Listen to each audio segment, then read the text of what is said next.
تو میری طرف سے آپ تمام کے لیے 15 اگست کی مبارکبادیاں، قومی تہوار کی مبارکبادیاں میری طرف سے قبول فرمائیں۔ دوستو بزرگوں، یہ آزادی جو ہے یہ ہمیں سونے کے تشت میں پیش نہیں کی گئی ہے کہ جی یہ آزادی سونے کے تشت میں نہیں ملی ہے۔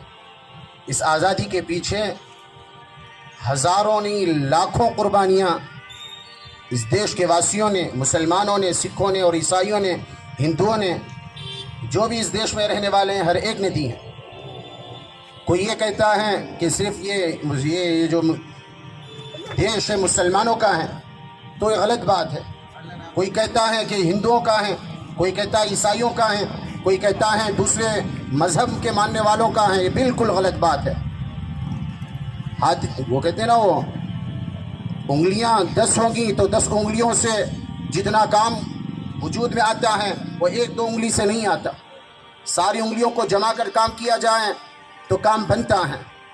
اس کے پیچھے بڑی قربانیاں لگی ہیں، بڑی کاوشیں لگی ہیں، گردنیں الگ کر دی گئیں، ذبح کر دیا گیا، تہتیک کر دیا گیا، آگ میں ڈال دیا گیا، گولیوں کی بوچھاروں کے ساتھ یہ دیش آزاد ہوا ہے۔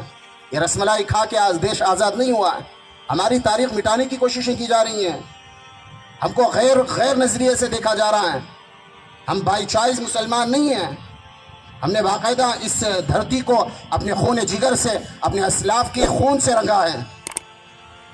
قربانیاں اگر گنانا چاہیے، ہمارے پاس وقت نہیں ہے کہ بھائی موقع ہے لیکن وقت نہیں ہے۔ قربانیاں بہت ساری ہیں۔ ہمارے مسلمانوں نے کہتے ہیں کہ تاریخ کے اوراق کھنگال کر دیکھو تو 2 لاکھ مسلمانوں نے اس آزادی کے لیے اپنی قربانیاں دی ہیں۔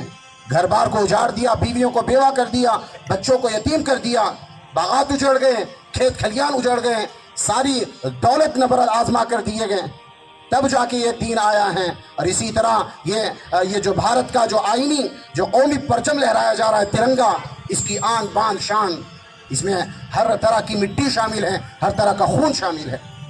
کہتے ہیں جنگ آزادی کی جو سب سے پہلے لڑائی لڑی گئی ہے، انگریز کب آیا تھا؟ انگریز 16 صدی کی پہلی تاریخ سن 1601 عیسوی میں اس کے ناپاک قدم واسکو ڈی گاما کے ناپاک قدم ہندوستان پر براجمان ہوئے تھے۔ کلکتے کے راستے، بنگال کے راستے سے آیا تھا۔ پھر آتے آتے انہوں نے ایسٹ انڈیا کمپنی، جو انگریزوں کی کمپنی تھی، انہوں نے تجارتی سرگرمیوں کو مکمل کرنے کے لیے اور تجارت کو بڑھانے کے لیے ایسٹ انڈیا کمپنی کے نام سے انہوں نے کمپنی کی بنیاد رکھی، جس کی بنگال میں اور بمبئی میں اور کلکتے میں اور اسی طرح دوسرے علاقوں میں، آگرہ میں انہوں نے مضبوط کیا۔ پھر سیاست میں اترے، پھر مسلمانوں کو کمزور کرنے کے لیے، ہندوؤں کو کمزور کرنے کے لیے، دیش کو کمزور کرنے کے لیے انہوں نے سیاسی چالیں چلیں اور نفرت ڈالو اور اسی طرح پھوٹ ڈالو، حکومت کرو۔ انہوں نے یہ پالیسی کی جو آج کے دور میں ہو رہا ہے۔ تو میرے بھائیو، دوستو، بزرگوں، سب سے پہلے جو جنگ آزادی کی جو لڑائی شروع کی گئی وہ ہے 1757 میں۔ شیر بنگال کے شیر سراج الدولہ نے پلاسی کے میدان میں اپنا خون جگر، اپنا خون وہاں پر نچھاور کیا انگریزوں کے خلاف، شہادت کا جام پیا ہے۔ پھر اس کے بعد حیدر علی 1767 عیسوی میں انہوں نے باقاعدہ انگریزوں کے خلاف نبرد آزما ہوئے۔ انہوں نے ان کے خلاف کئی جنگیں لڑی ہیں۔ بہت ساری جنگوں میں ان کو انگریزوں کو شکست فاز تسلیم کرنا پڑا، دھول چٹا دی انہوں نے۔ یہ مسلمانوں کی کارگزاریاں ہیں۔ آج مسلمانوں کو باقاعدہ پیچھے ڈھکیلا جا رہا ہے اور کہتے ہیں کہ یہ ملک ہمارا نہیں ہے، یہ ملک ہمارا نہیں ہے۔ اور لوگ کہتے ہیں باقاعدہ یہ تمہارا ملک نہیں ہے، ہمارا ملک ہے۔ جا کے کہو ان سے کہ انہوں نے باقاعدہ جو ایک پروپیگنڈا چلا جا رہا ہے کہ 1857 کے بعد جنگ شروع ہوئی ہے، حالانکہ ایسا نہیں ہے۔ 100 سال پہلے 1757 سے مسلمانوں نے باقاعدہ میدان کو گرم رکھا ہے۔ کبھی بھی یہ بات تسلیم نہیں کی کہ ہم انگریزوں کے سامنے ہتھیار ڈال دیں گے اور انگریزوں کے غلام بنیں گے۔